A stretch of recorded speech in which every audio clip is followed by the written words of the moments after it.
Fala pessoal, finalmente resolvemos aqui gravar um vídeo sobre o Decreto Salvini.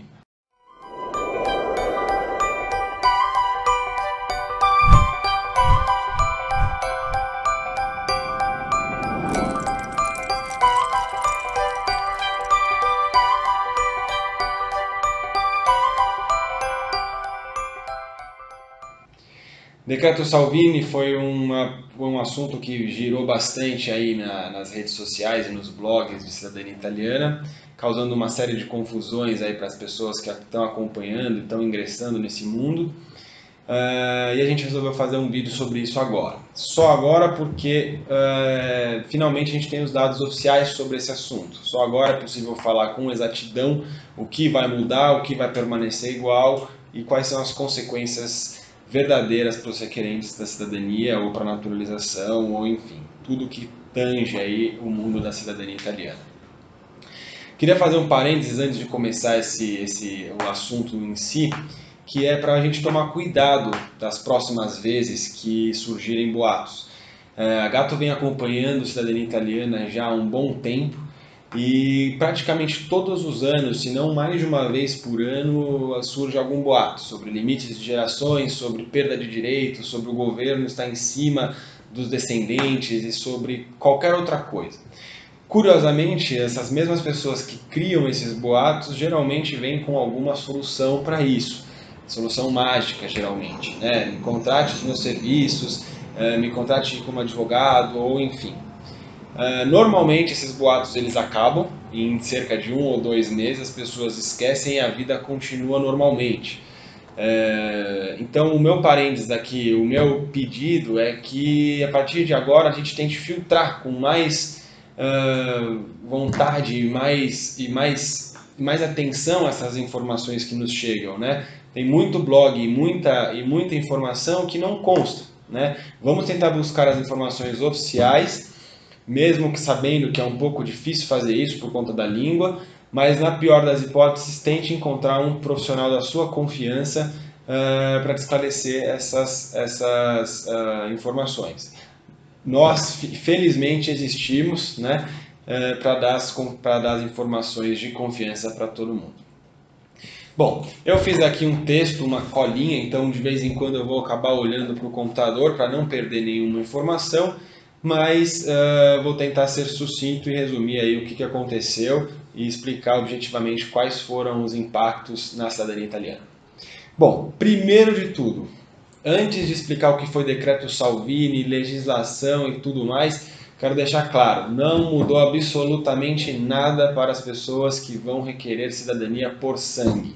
Ou seja, se você é descendente de um cidadão italiano que emigrou para o Brasil, não mudou nada para você, absolutamente nada. Não mudou prazo, não mudou limite, não mudou as gerações, não teve limite, não teve nada. Tudo continua absolutamente igual. Veja que eu falei sobre reconhecimento e não naturalização.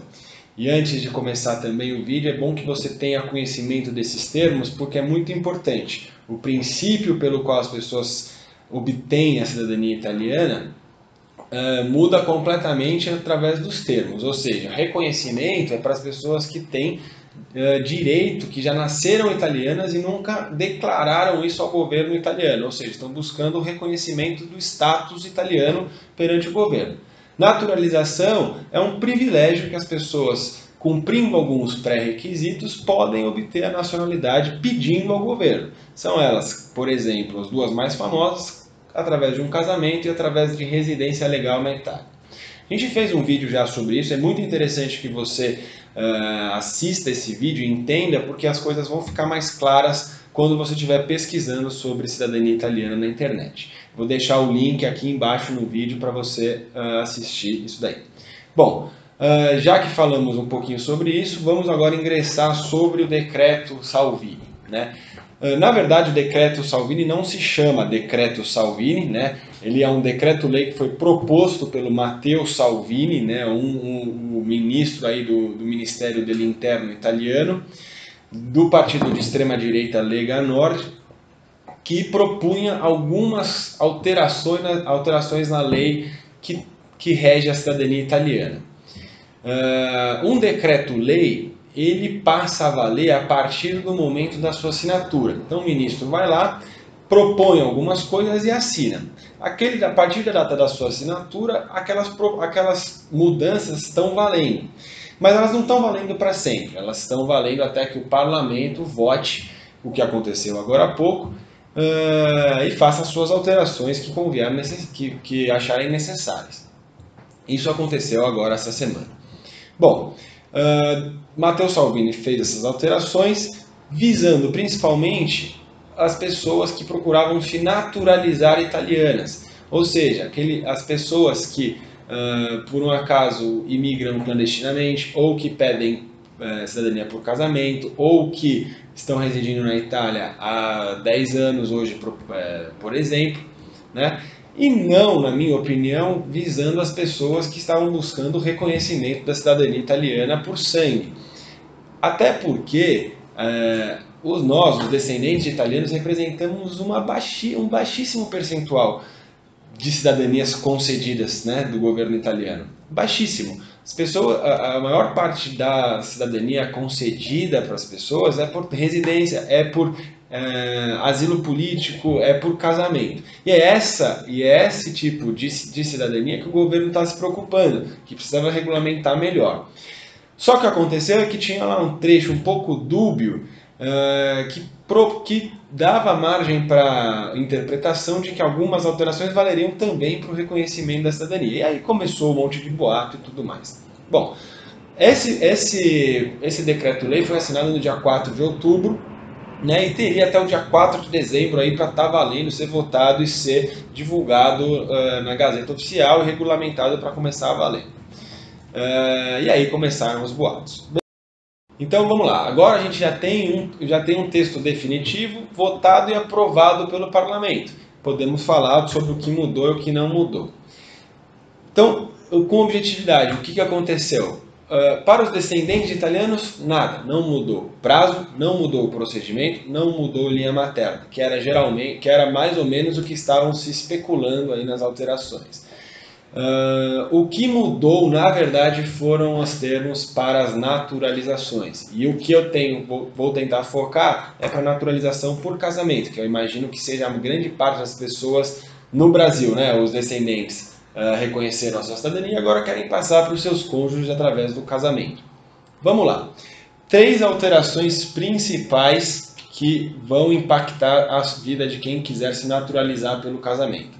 Primeira dela, a taxa paga para o Ministério do Interno de 200 euros passou para 250 euros, ou seja, um aumento de 50 euros para ser pago. Então, isso é a primeira alteração. A segunda é o prazo. Antigamente eram 730 dias e agora o governo estipulou que são 48 meses. Importante salientar que até 48 meses, não necessariamente vamos chegar a esse prazo.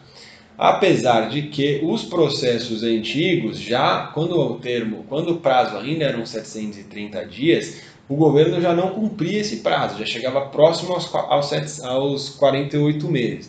Então, na minha visão, essa alteração foi benéfica, porque agora o governo vai ter a disponibilidade, o tempo hábil para gerir todos os processos na forma correta, sem ter que acelerar um processo porque alguém entrou na justiça, mudando os lugares na fila e tudo mais. Eu espero que essa alteração seja benéfica. Apesar do prazo ter sido estendido, agora pelo menos você tem uma luz de quando é que vai acabar o seu processo. Porque até hoje a gente entrava com os processos de naturalização e não sabia quando é que ele ia acabar.